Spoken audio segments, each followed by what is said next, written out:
ఎండాకాలం వచ్చింది, మంచిగా ట్రిప్పులని, పిక్నిక్లని, మంచి పిల్లలతో ఎంజాయ్ చేసినాం. స్కూల్ స్టార్ట్ అయినాయి, వాళ్ళకు కొత్త బట్టలు కొన్నాం, బుక్స్ కొన్నాం, అవసరమైనవి అన్నీ కొన్నాం. ఆషాఢం వచ్చింది, చీరలు, నగలు అన్నీ మంచిగా కొనుక్కున్నాం.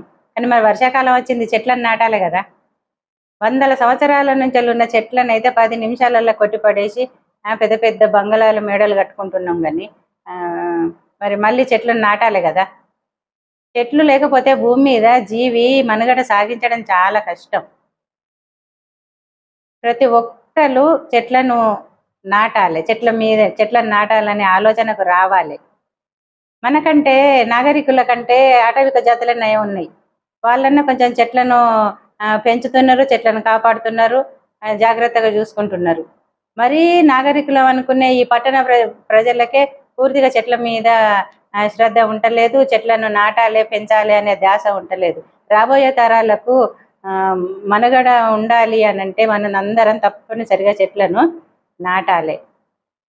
అందుకే శ్రద్ధ పెట్టి ప్రతి ఒక్కరు కూడా నేను ఇన్ని చెట్లను నాటుతా నా జీవితంలో అని ఒక ప్రతిజ్ఞలాగా చేసుకొని పెద్ద పెద్దగా అయ్యే చెట్లు, చాలా కాలం నిలిచి ఉండే చెట్లను నాటాలి.